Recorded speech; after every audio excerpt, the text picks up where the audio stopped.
Putusan Mahkamah Konstitusi akhirnya memangkas wewenang DPR untuk memilih Hakim Mahkamah Agung. DPR kini tidak bisa lagi memilih Hakim Agung. Dan atas putusan itu, DPR kini hanya berhak memberikan persetujuan calon Hakim Agung yang diajukan oleh Komisi Yudisial. Untuk membahas hal itu sudah hadir di studio anggota Komisi Hukum dari fraksi Demokrat, Pak Didi Irawadi Syamsuddin. Dan juga di sambungan telepon telah bergabung bersama kami Ketua Komisi Yudisial, Pak Suparman Marzuki. Pak Suparman, selamat petang Pak Suparman. Selamat petang, Mbak. Selamat petang, Mas Didi. Oke, bersama Pak Didi, selamat petang Pak Didi. Selamat petang. Disapa sama Pak Suparman. Saya ke Pak Didi dulu. Pak Didi, ini terkait dengan keputusan MK, kemudian akhirnya memangkas, kita katakan seperti itu, kewenangan DPR. Artinya bahwa DPR kali ini sudah tidak berhak kemudian untuk melakukan fit and proper test, dalam artian hanya kemudian menyetujui saja apa yang sudah diajukan oleh Komisi Yudisial. Bagaimana Komisi 3 menanggapi hal tersebut? Kalau saya tuh agak terkejut sebenarnya putusan dari Mahkamah Konstitusi. Sebenarnya kan selama ini kalau memang ada kelemahan di DPR, tentu sistem yang diperbaiki. Misalnya membentuk panel ahli, DPR membentuk panel ahli, membentuk tim ahli dan sebagainya agar cara rekrutmen, pemilihan itu lebih berkualitas, lebih bagus. Memang kita harus otokritik juga, DPR selama ini tidak optimal karena bagaimana mungkin hitungan hanya beberapa hari atau hanya seminggu harus menyeleksi hakim yang disodorkan yang jumlahnya 3 kali lipat. Katakanlah kalau kita memilih 6 berarti 18 orang. Dari segi waktu memang sangat terbatas.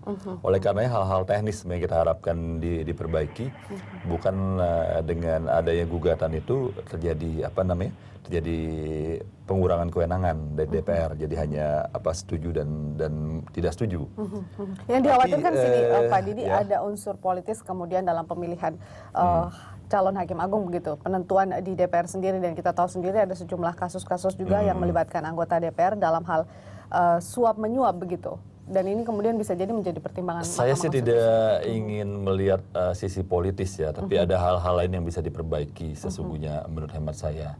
Jadi kan persoalannya juga sekarang ini kan berarti kalau saya pribadi sesungguhnya tidak terlalu masalah saya pribadi ya, tapi kemarin agak terkejut karena ada hal lain yang bisa diperbaiki. Karena kalau dengan posisi sekarang berarti kan kerjaan kita berkurang, berarti kita bisa konsentrasi pada hal-hal lain, misalnya dalam rangka fungsi pengawasan, fungsi undang-undang, membuat undang-undang, legislasi dan sebagainya. Kalaupun ini diambil alih oleh Komisi Yudisial, bagaimana Anda melihatnya? Nah, tentu kalau pertanyaannya seperti tadi, kecurigaan demikian kan kecurigaan yang sama bisa terjadi juga di Komisi Yudisial. Oleh karenanya kita berharap tentu dengan adanya kewenangan yang ditambah ini, setelah sebelumnya dari melalui Perpu mendapatkan kewenangan dalam hal pengawasan Hakim Mahkamah Konstitusi, ini ada kerjaan tambahan lagi bagi Komisi Yudisial.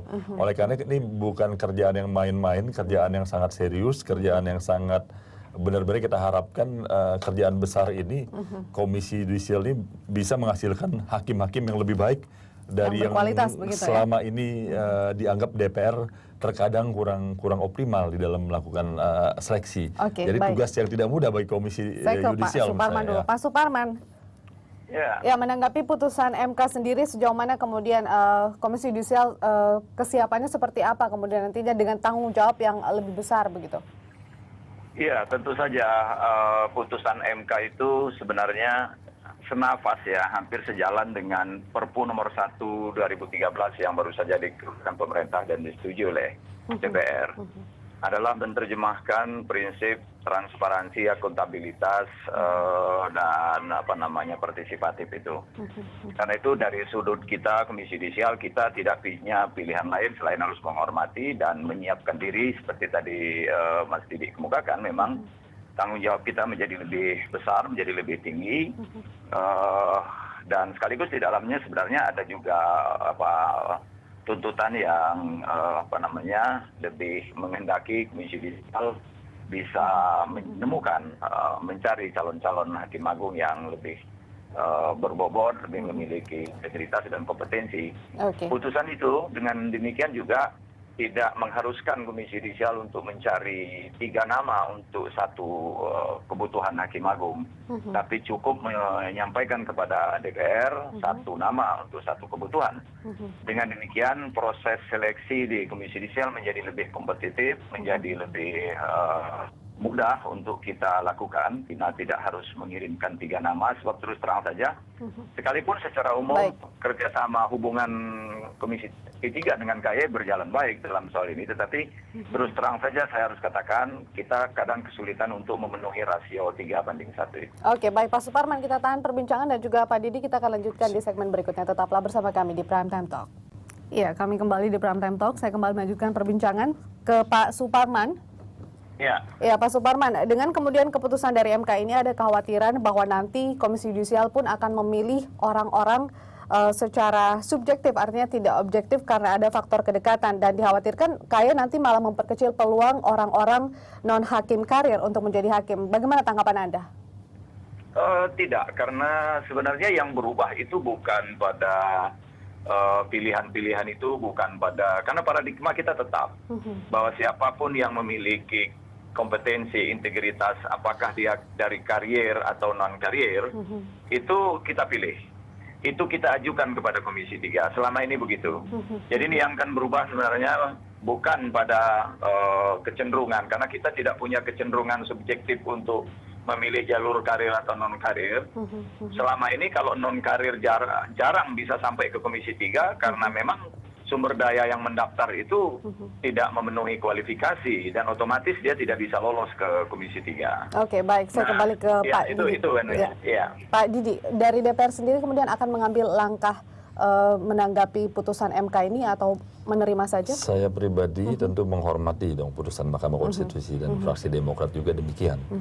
Cuma harapan kita tentu dengan tugas yang tentu tidak mudah ini, kami berharap KY bekerja keras ya, karena harapan masyarakat ke depan akan hakim-hakim yang lebih baik, lebih amanah, hakim-hakim yang siap menyongsong persoalan-persoalan depan yang sangat pelik di dalam hukum, apalagi dalam penanganan pemberantasan korupsi, pemberantasan malapraktek kekuasaan yang lain. Diharapkan KY bisa mendapatkan hakim-hakim yang memang diperlukan oleh Mahkamah Agung. Selama ini kendala dari Komisi 3 sendiri untuk memilih calon hakim agung yang kemudian diajukan oleh Komisi Yudisial itu bagaimana, Pak? Saya otokritik terhadap DPR juga, walaupun saya dari DPR ya, walaupun sebenarnya agak terkejut dengan putusan ini, tapi memang kurang optimal kerap kali di Dewan. Itu mengapa, Pak? Karena waktu yang sangat sedikit, yang sebenarnya bisa diperbaiki. Kerap kali itu kan calonnya bisa 15 orang, lebih dari 20 orang, tapi waktu yang sangat singkat bagaimana kita bisa menggali lebih jauh, bisa mendalami, bisa melihat track record dan sebagainya lebih jauh, karena kan data yang kita peroleh hanya data yang sebatas dari yang diberikan oleh KY. Kalau ya. kualitas dari orang-orang yang kemudian diajukan oleh KY sendiri seperti apa? Kualitas sudah cukup oke lah kemarin ya.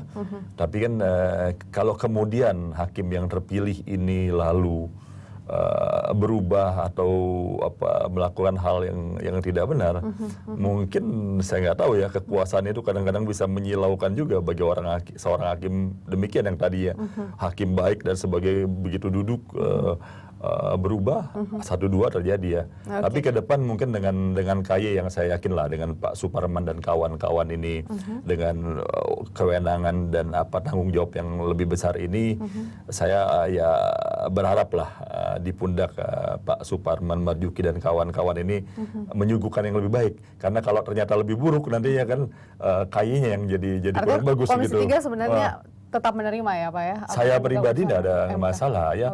Jadi saya akan konsentrasi pada kerjaan-kerjaan besar lainnya di dalam kerjaan legislasi, di dalam pengawasan maupun pekerjaan-pekerjaan yang menjadi tugas DPR lainnya. Oke, Pak Suparman, dari Komisi Yudisial sendiri kemudian akan ada standarisasi seleksi atau fit and proper test yang lebih tinggi lagi atau ada perubahan fit and proper test begitu Pak? Sebenarnya dari waktu ke waktu kita terus menyempurnakan prosedur, menyempurnakan mekanisme, menyempurnakan item-item tes untuk memberikan berbobot bahwa seleksi ini benar-benar seleksi yang terbuka, yang transparan, yang akuntabel, yang kompetitif gitu ya. Nah, dengan keputusan Mahkamah Konstitusi kita akan mengkaji lebih dalam lagi kira-kira apa yang mesti kita lebih kuatkan dalam proses ini, sehingga seperti tadi Pak Didi kemukakan, tanggung jawab yang besar di pundak Komisi Yudisial ini bisa mendapat respon yang meyakinkan dari publik, dan kami cukup yakin karena Komisi 3 sebenarnya tidak kehilangan kewenangan sepenuhnya, karena Komisi 3 juga punya kewenangan bisa meneruskan atau menolak apa yang kita ajukan. Oke, baik Pak Suparman. Kita mengoptimalkan kontrol juga kepada Iya, kita. Pak Suparman, ada kemudian paradigma yang berkembang semasa DPR kemudian yang harus melakukan fit and proper test terhadap sejumlah calon hakim agung, yaitu terkait lobby-lobby, karena mengingat bahwa ini adalah posisi strategis dan sering kemudian dilakukan lobby-lobby politis begitu terhadap anggota DPR. Mungkinkah kemudian lobby-lobby seperti ini akan bergeser ke Komisi Yudisial, artinya sudah sejauh mana nantinya pengawasannya itu, Pak?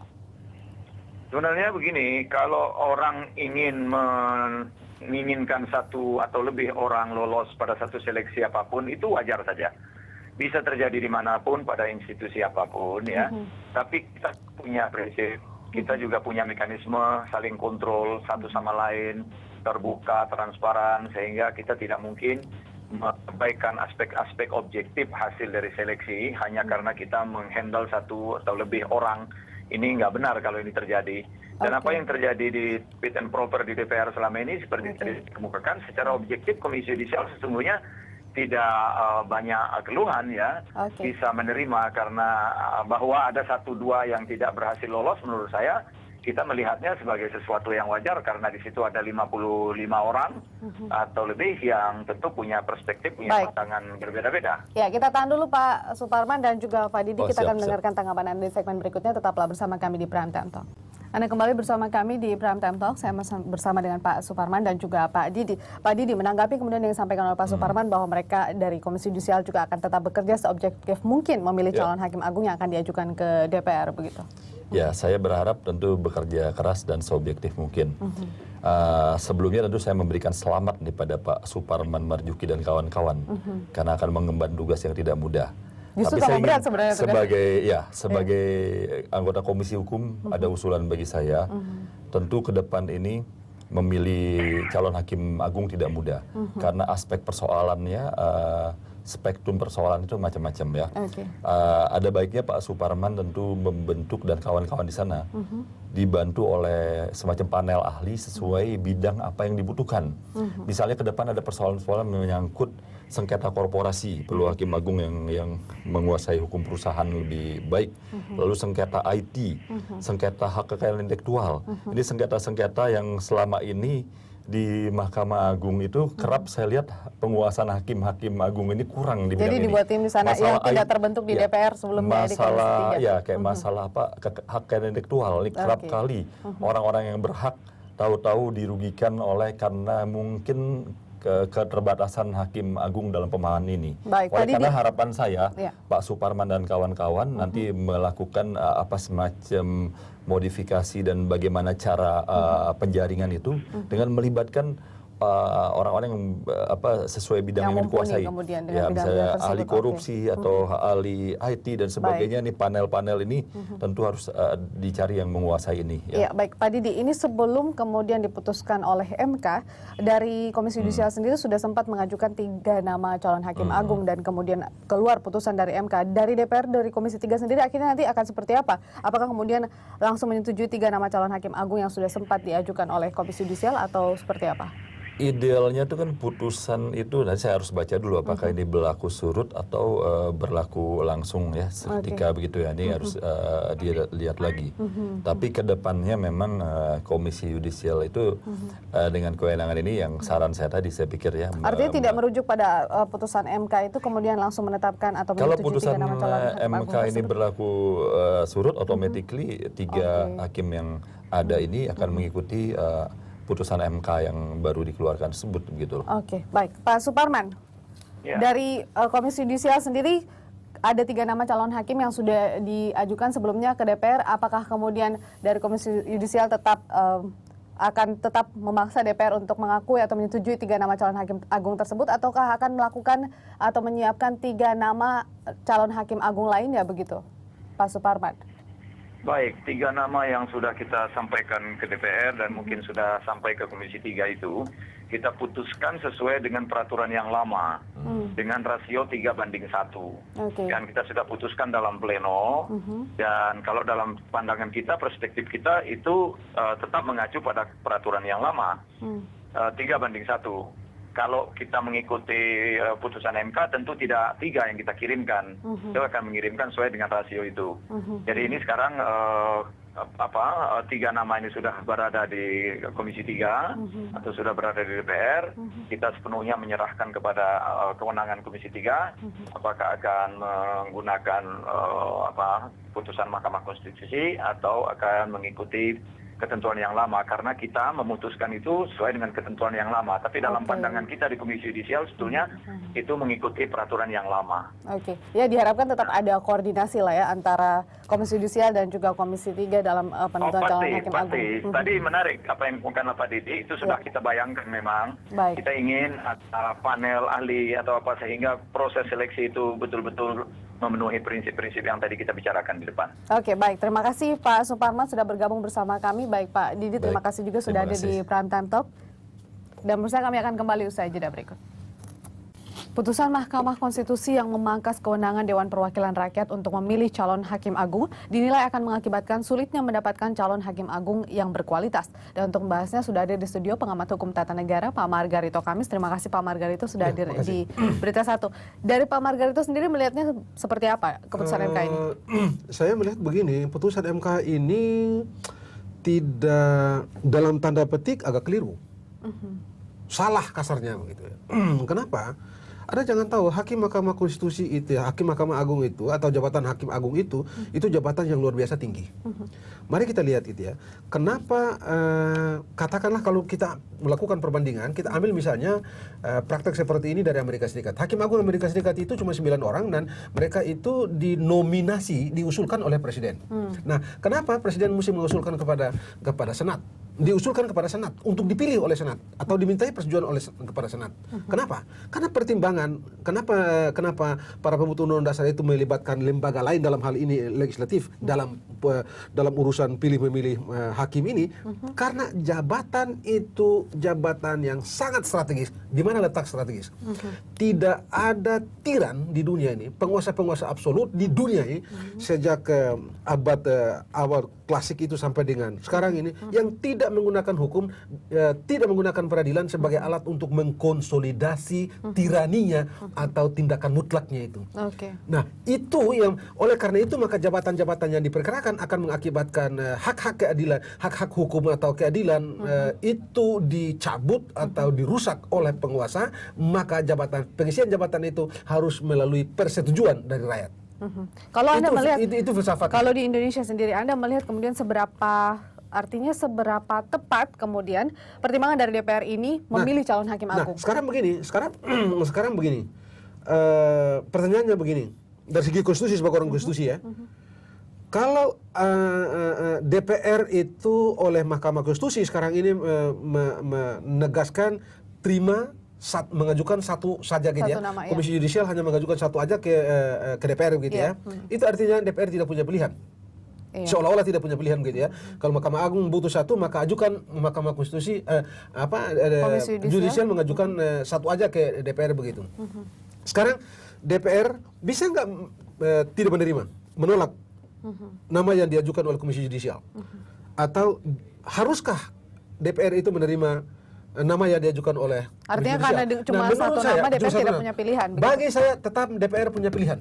DPR berhak menolak nama yang diajukan oleh Komisi Yudisial. Tapi DPR memang juga berhak menolak. Berhak menolak. Nah, tapi soal rasio, dari segi rasio kan begini soalnya kalau Anda tidak memilih, Anda tidak tahu apa alasannya, bagaimana Anda menolak orang itu? Kalau Anda begitu juga, Anda tidak memilih, Anda tidak menelusuri rekam jejak dan bla bla bla bla, otaknya dan bla bla bla bla, terus Anda terima saja orang itu, nggak logis kan? Artinya memang fit and proper test harus tetap di DPR. Harus juga tetap begitu. di fit and proper test itu dilakukan oleh DPR. Cuman mungkin caranya diubah. Misalnya DPR itu diperintahkan untuk membentuk panel ahli misalnya untuk mengecek kembali begitu. Begitu kan? Sebab begini, kalau kita menggunakan logika normal saja, kalau Anda meragukan DPR, orang juga punya hak untuk meragukan KY dong. Memang KY itu malaikat semua, tidak kan? Enggak kan? Begitu gitu loh. Jadi ini mesti logis cara berpikirnya. Kalau Anda melihat Tapi, kemudian dengan kewenangan yang akhirnya sekarang diserahkan ke Komisi Yudisial, apakah itu masih juga tetap bisa nantinya memilih calon hakim agung yang berkualitas? Oh iya, iya, saya yakin sepintas lalu sih ya pasti bisa dapat ya. Tapi itu tadi gitu ya. Apa yang dianggap oleh Komisi Yudisial dengan berkualitas yang sudah ditemukan itu bisa saja ditolak oleh DPR kok. Apakah penolakan itu tidak sah? Sah. Oke, baik. Kalau Komisi Yudisial misalnya cuma mengajukan satu orang, ya, terus DPR menolak orang yang diajukan oleh Komisi Yudisial itu, pertanyaannya secara hukum adalah sah atau tidak perbuatan dilakukan atau sikap DPR itu? Saya berpendapat sah secara hukum. Oke, baik. Kita akan lanjutkan perbincangan di segmen berikutnya. Pak Margarito, pemirsa tetaplah bersama kami di Prime Time Talk. Anda kembali bersama kami di Prime Time Talk. Saya masih bersama dengan Pak Margarito.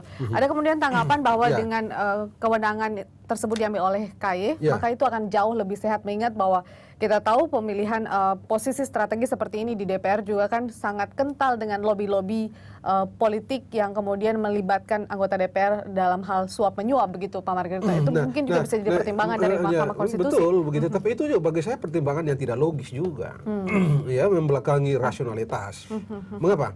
Bukankah selama ini KY hakim-hakim agung yang sudah yang ada sekarang ini itu juga adalah hasil kerja antara KY dan DPR? Kalau menggunakan cara berpikir Mahkamah Konstitusi itu, maka hakim-hakim agung yang sekarang ini mesti brengsek dong. Tapi berani nggak orang-orang ke Mahkamah Konstitusi itu bilang Gayus Lumbun yang anggota DPR yang profesor itu nggak beres otaknya, nggak beres track recordnya? Bisa nggak orang-orang Mahkamah Konstitusi itu mengatakan Profesor Askin, Muhammad Askin, itu yang dari Unhas yang dulu di DPR itu nggak beres otaknya dan hatinya? Pak Didi tadi juga sempat. Dan Anda jangan lupa, ini kan kerja antara Komisi Yudisial dengan DPR kan? Dan DPR, oke. Jadi nggak logis cara berpikir Mahkamah Konstitusi. Pak Didi juga tadi sempat menyarankan kalaupun misalnya kewenangan dialihkan ke Komisi Yudisial, maka sebaiknya dibentuk panel ahli seperti ada di DPR. Kalau menurut Anda seperti itu, oke, malah bagus. Malah saya bukan sekadar panel ahli doang begitu ya, tetapi mungkin akan baik bagi teman-teman di Komisi Yudisial misalnya menyertakan teman-teman dari kalangan civil society, apa dari LSM atau dari kampus-kampus dan lain-lain, itu melakukan tracking misalnya.